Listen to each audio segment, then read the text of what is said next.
नमस्कार दोस्तों, OCN network में आपका स्वागत है। मैं हूं ओमकार चौधरी।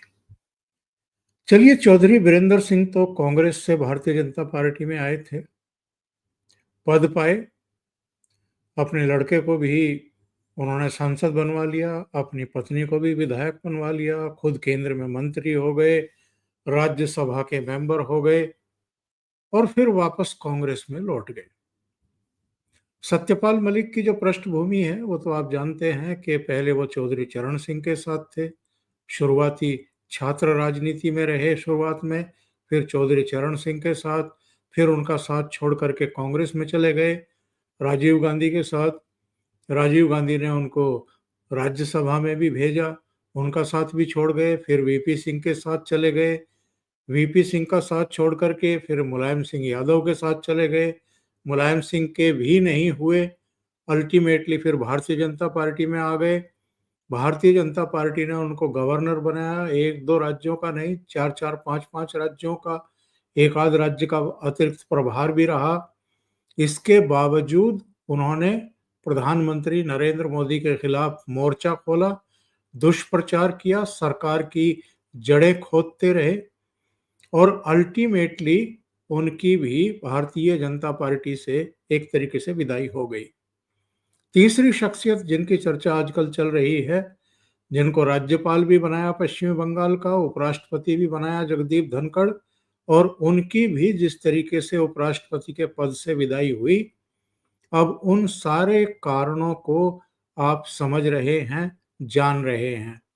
उनके राजनीतिक जीवन की शुरुआत भी जनता दल से हुई थी। वो वीपी सिंह की सरकार में, चंद्रशेखर की सरकार में और उसके बाद गुमनामी में, और फिर भारतीय जनता पार्टी में लीगल सेल के प्रभारी, फिर राज्यपाल, फिर उपराष्ट्रपति। लेकिन वो भी प्रधानमंत्री नरेंद्र मोदी के खिलाफ एक बहुत बड़ी साजिश को अंजाम देते हुए पाए गए, गोलबंदी करते हुए पाए गए, उनकी सरकार को अस्थिर करने की कोशिश करते हुए पाए गए और अल्टीमेटली उनको भी विदा किया गया उस पद से। ये तो तीन शख्सियत के नाम मैंने वो गिनाए हैं आपको, जो बाहर से आए, जिन्होंने अच्छे पद पाए, इसके बावजूद वफादार नहीं रहे। यानी प्रधानमंत्री नरेंद्र मोदी ने तो इन सबसे वफा की, लेकिन ये तीनों बेवफा निकले।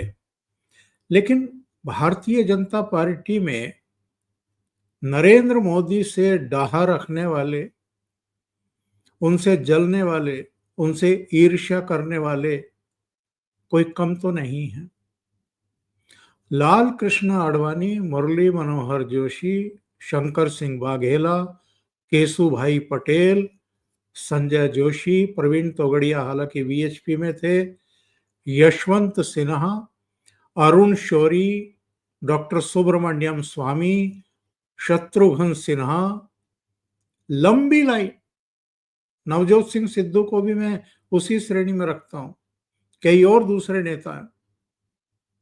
इन सब ने भी एक तरीके से नरेंद्र मोदी के प्रति मुहिम चलाई और उनको आगे बढ़ने से रोकने की कोशिश भी की। सबने नहीं, क्योंकि सबकी उतनी हैसियत भी नहीं थी, औकात भी नहीं थी, पर जो उस हैसियत में थे उन्होंने भी नरेंद्र मोदी का विरोध किया था जब उनको भारतीय जनता पार्टी संसदीय बोर्ड ने महत्वपूर्ण दायित्व सौंपे और गुजरात से दिल्ली लाने की कोशिश की। बहुत लोगों को ये तो जानकारी है कि सितंबर 2013 में नरेंद्र मोदी को भारतीय जनता पार्टी ने प्रधानमंत्री पद का चेहरा बनाया और एनडीए ने उस पर अपनी सहमति की मोहर लगाई। उस समय कुछ लोगों ने थोड़ी बगावत की थी, उनमें नीतीश बाबू भी शामिल थे, रामविलास पासवान भी थे। बाद में उन्होंने ये सब तेवर दिखाए थे, लेकिन भारतीय जनता पार्टी के भीतर नरेंद्र मोदी को प्रधानमंत्री पद का चेहरा बनाने से पहले जून 2013 में इनको एक्चुअल में प्रचार समिति का जब प्रमुख बनाया गया था तो आडवाणी जी बहुत नाराज हो गए थे और उन्होंने इस पर सहमति नहीं दी थी, लेकिन वो बना दिए गए थे और वो गुजरात से दिल्ली की तरफ उनका पहला कदम था। इसके बाद जब सितंबर 2013 में उनको प्रधानमंत्री पद का चेहरा बनाया गया तो जिस संसदीय बोर्ड की बैठक में ये फैसला होना था उसमें आडवाणी जी नहीं पहुंचे। काफी कोशिश की गई थी कि उनको मनाया जाए, बुलाया जाए। अटल जी तो अस्वस्थ थे, वो तो नहीं आए, लेकिन आडवाणी जी जानबूझ करके नहीं आए क्योंकि उनको पता था कि नरेंद्र मोदी को प्रधानमंत्री पद का चेहरा बनाया जाने वाला है। सुषमा स्वराज भी अनमनी थी, मुरली मनोहर जोशी भी अनमने थे, ये सब भी नहीं चाहते थे। लेकिन राजनाथ सिंह, अरुण जेटली, नितिन गडकरी और तमाम दूसरे नेता उस समय ये सब तैयार थे मोदी जी को दिल्ली लाने के लिए और प्रधानमंत्री पद का चेहरा बनाने के लिए। इनकी राह कभी भी आसान नहीं रही। इनके सामने बहुत कड़ी चुनौतियां इनकी पार्टी के भीतर के लोग ही प्रस्तुत करते रहे।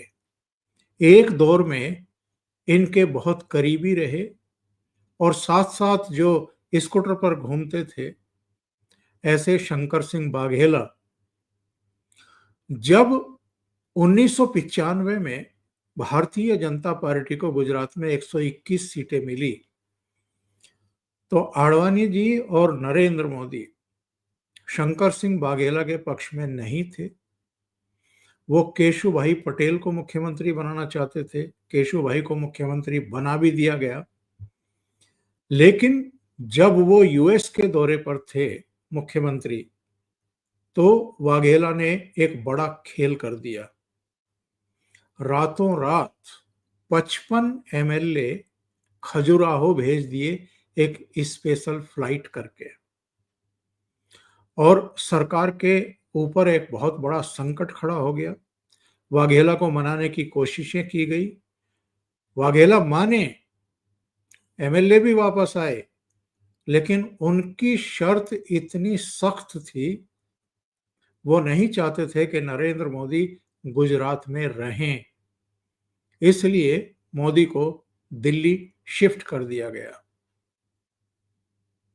लेकिन वाघेला ने जो मनमर्जी करना चाहते थे कि केशुभाई को चलता किया जाए और उनको मुख्यमंत्री बनाया जाए, तो उनकी वो बात भी बीजेपी नेतृत्व ने नहीं मानी और सुरेश मेहता जो उनकी गुड बुक में थे, यानी शंकर सिंह वाघेला की, उनको मुख्यमंत्री बना दिया गया।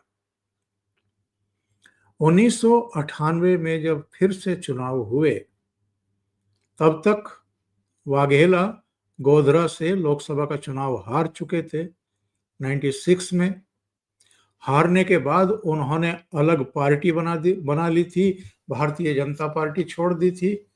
98 के विधानसभा चुनाव में शंकर सिंह वाघेला की पार्टी केवल 4 विधानसभा सीटों पर सिमट गई। इसके बाद उन्होंने अपनी पार्टी का कांग्रेस में विलय किया। केशुभाई फिर से मुख्यमंत्री बन गए। लेकिन 2001 में एक ऐसी घटना घटी, एक तो भूकंप आया था जिसमें गुजरात बर्बाद हो गया था, तबाह हो गया था। कच्छ और भुज, उसमें मैं भी रिपोर्टिंग करने के लिए गया था उन दिनों। वो बर्बाद हुआ और एक उपचुनाव में भारतीय जनता पार्टी को हार का सामना भी करना पड़ा। तो ऐसे में नरेंद्र मोदी को जब चीफ मिनिस्टर बना करके भेजा गया तो केशुभाई, जिनको आडवाणी जी और मोदी ने 1995 में मुख्यमंत्री बनाने का खतरा मोल लिया था और शंकर सिंह वाघेला को नाराज कर लिया था, वो केशुभाई नरेंद्र मोदी के खिलाफ खड़े हो गए और वो बिल्कुल पसंद नहीं करते थे नरेंद्र मोदी को वहाँ चीफ मिनिस्टर बनाया जाए। लेकिन वो चीफ मिनिस्टर ना केवल बने, बल्कि गुजरात को उस भूकंप, उस जलजले के जो बहुत बड़ी तबाही हुई थी, उससे वो उबारने में कामयाब हो गए। और बाद के वर्षों में तो हमने देखा कि वहाँ एक राज्य किस तरीके से वाइब्रेंट गुजरात में तब्दील हुआ, बहुत बड़ा पूंजी निवेश वहाँ पर आया। और जो एक मॉडल उन्होंने तैयार किया, गुजरात मॉडल, उसकी पूरे देश में और दुनिया में चर्चा हुई। 2007 के विधानसभा चुनाव में तो केशुभाई पटेल खुलकर के नरेंद्र मोदी को हरवाने की अपील कर रहे थे। 2007 में ही सोनिया गांधी ने गुजरात पहुंच करके नरेंद्र मोदी को गुजरात दंगों के लिए मौत का सौदागर तक कह दिया था। और ये सब गोधरा में क्या हुआ था वो भूल गए थे। बहरहाल गुजरात में नरेंद्र मोदी रहे, और इस बीच कुछ और घटनाएं भी घटी थी, उनका उल्लेख करना भी बहुत जरूरी है, ताकि ये रेफरेंस आपके दिमाग में रहे कि नरेंद्र मोदी को किस किस तरह के विरोध का, और पार्टी के भीतर ही अपने विरुद्ध एक तरह की बगावत का सामना करना पड़ा है। आज नरेंद्र मोदी अगर मजबूत हैं तो वो इसलिए हैं कि वो इस तरह के झटके झेलते रहे हैं और अपमानजनक स्थितियों का सामना करते रहे हैं। एक इनके सहयोगी और इनके मित्र, करीबी मित्र हुआ करते थे, संजय जोशी। रहने वाले तो वो नागपुर के थे, नितिन गडकरी के करीबी हुआ करते थे, लेकिन गुजरात में भी उनके परिवार के सदस्य रहते थे। और गुजरात में उन्होंने भारतीय जनता पार्टी को खड़ा करने और सत्ता के दरवाजे तक लाने में नरेंद्र मोदी के साथ कंधे से कंधा मिलाकर के बहुत परिश्रम किया। अमित शाह भी इन्हीं लोगों की टीम के हिस्से थे। लेकिन जब वो खेल हो रहा था, यानी शंकर सिंह वाघेला, केशुभाई पटेल, ये सब, और 1998 में जब फिर से भारतीय जनता पार्टी को बहुमत मिला, तो ये चर्चा शुरू हुई थी कि नरेंद्र मोदी को मुख्यमंत्री बनाया जाए। उनका विरोध करने वाले कोई और नहीं थे, संजय जोशी थे। और जब 2001 में वापसी हुई गुजरात में नरेंद्र मोदी की, तो नरेंद्र मोदी ने भी वही काम किया जो उनको लेकर के शंकर सिंह वाघेला ने एक शर्त लगा दी थी। उन्होंने कहा कि संजय जोशी को यहाँ से हटाओ। तो संजय जोशी को गुजरात से दिल्ली भेजा गया। प्रवीण तोगड़िया जो वीएचपी के नेता थे, वो भी कभी नरेंद्र मोदी के करीबियों में शुमार हुआ करते थे। दोनों स्कूटर पर बैठ करके भारतीय जनता पार्टी के लिए, आरएसएस के लिए और विश्व हिंदू परिषद के लिए काम करते रहते थे, वर्कर्स में, और जमीन तैयार करते रहते थे।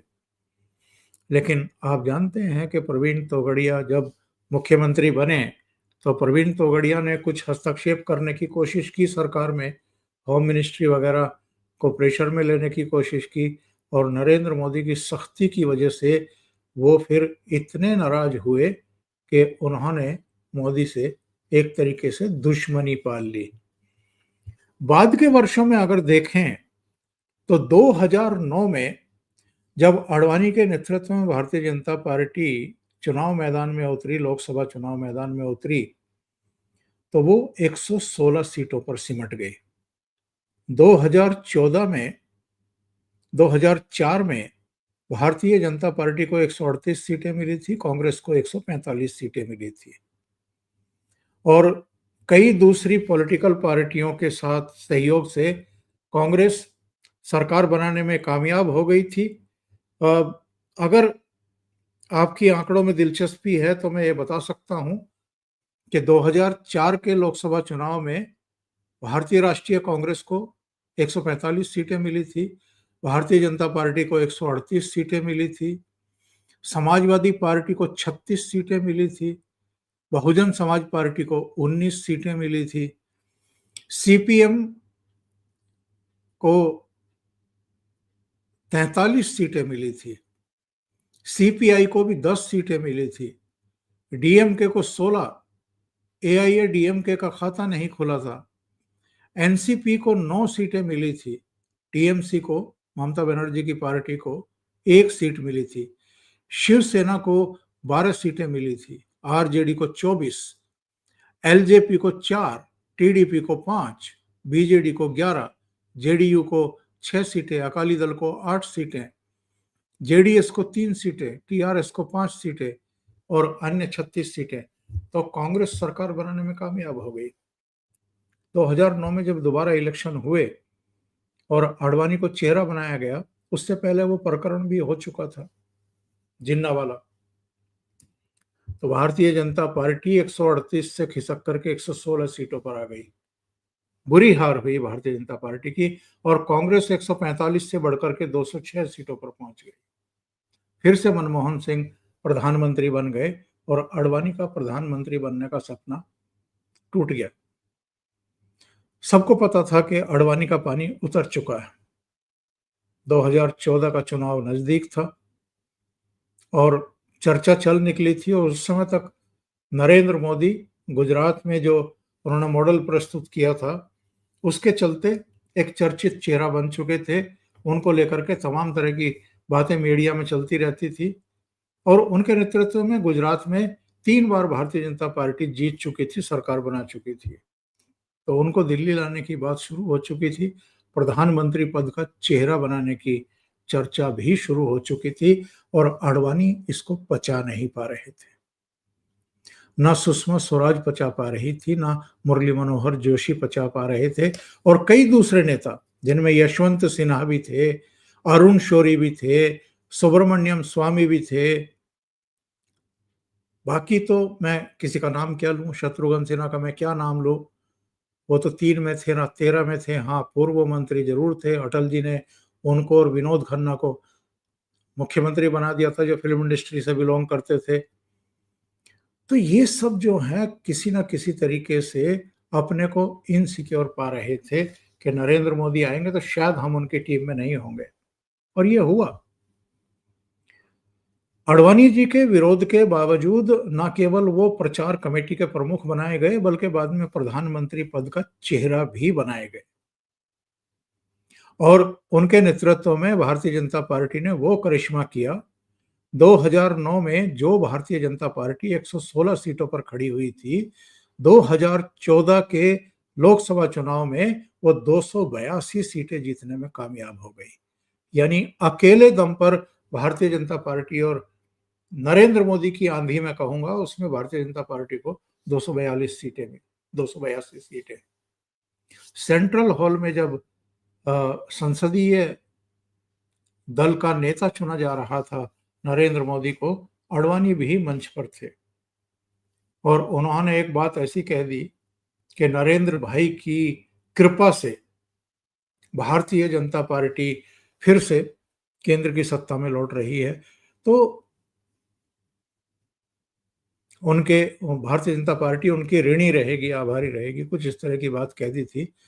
तो जब नरेंद्र मोदी के बोलने का मौका आया तो उन्होंने आडवाणी जी की इस बात का उल्लेख करते हुए वो फपक पड़े थे, रो पड़े थे और उन्होंने कहा था कि मैं तो अपनी माँ की सेवा कर रहा हूँ, मेरी पार्टी मेरी माँ है और माँ की सेवा करना हर बेटे का फर्ज है। तो इसमें भारतीय जनता पार्टी या मेरी माँ मेरी आभारी रहे, ये प्रैक्टिकल नहीं है और ये हम लोगों का दायित्व है। बाद के वर्षों में भी जब आडवाणी जी को आगे चुनाव ना लड़ने के लिए मनाया गया, मुरली मनोहर जोशी को वाराणसी से टिकट नहीं दिया गया, वहां से नरेंद्र मोदी को जो प्रधानमंत्री पद के चेहरे थे उनको चुनाव लड़ना था, तो मुरली मनोहर जोशी भी नाराज, आडवाणी भी नाराज।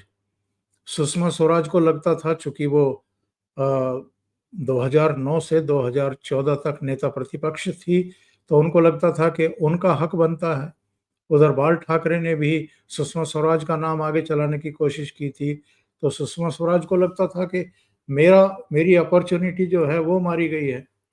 तो भारतीय जनता पार्टी के भीतर भी उनके विरोधियों की कोई कमी नहीं थी और 2014 में चूंकि यशवंत सिन्हा को टिकट नहीं दिया था, तो वो वैसे ही खार खाए बैठे रहे और फिर बाद के वर्षों में नरेंद्र मोदी के खिलाफ वो मुहिम चलाते रहे। सुब्रमण्यम स्वामी भी, जिनको राज्यसभा में भेजा गया, जब उनको मंत्री नहीं बनाया गया 2014 में, तो वो भी नरेंद्र मोदी के खिलाफ हो गए। तो पार्टी के भीतर भी उनके विरोधियों की कोई कमी नहीं रही है, लेकिन उन्होंने अपनी लीडरशिप को भी साबित किया है। उन्होंने पार्टी को विनिंग ट्रैक पर भी डाला है। उनके नेतृत्व में, अमित शाह के नेतृत्व में भारतीय जनता पार्टी ऐसे-ऐसे राज्यों में जीती है, बहुमत प्राप्त की है, मुख्यमंत्री बनाने में कामयाब हुई, जहां कभी भारतीय जनता पार्टी दूसरे दलों की, क्षेत्रीय दलों की पिछलग्गू हुआ करती थी। इनमें महाराष्ट्र का जिक्र कर लीजिए, हरियाणा का जिक्र कर लीजिए, कई दूसरे राज्यों का भी जिक्र किया जा सकता है। तो नरेंद्र मोदी का रास्ता कभी भी आसान नहीं रहा, लेकिन शांत स्वभाव से, संयम से, अनुशासन में रह करके और कठोर परिश्रम के जरिए और जो शुचिता जीवन में होनी चाहिए उसका अनुपालन करते हुए उन्होंने जिस तरीके से भारतीय जनता पार्टी का भी, सरकार का भी नेतृत्व किया है, उसके आगे फिर ये सारे विरोधी जो हैं वो बिल्कुल पस्त हो गए और अलग-थलग होकर के रह गए। अभी के लिए इतना ही। बहुत-बहुत धन्यवाद। अगर आपको ये चैनल और इसके कंटेंट पसंद आ रहे हैं, तो लाइक करें, कमेंट करें, वीडियो को शेयर भी करें। अभी तक अगर आपने ये चैनल सब्सक्राइब नहीं किया है, तो सब्सक्राइब कर लें और साथ में लगे बेल आइकॉन को दबाना ना भूलें, ताकि आगे आने वाले वीडियो और उनके नोटिफिकेशन आप तक पहुंचते रहें। आप चैनल को अगर कंट्रीब्यूट करना चाहते हैं, तो क्यूआर कोड दिया हुआ है, नीचे लिंक भी दिए हुए हैं, आप कंट्रीब्यूट कर सकते हैं। बहुत-बहुत धन्यवाद। नमस्कार।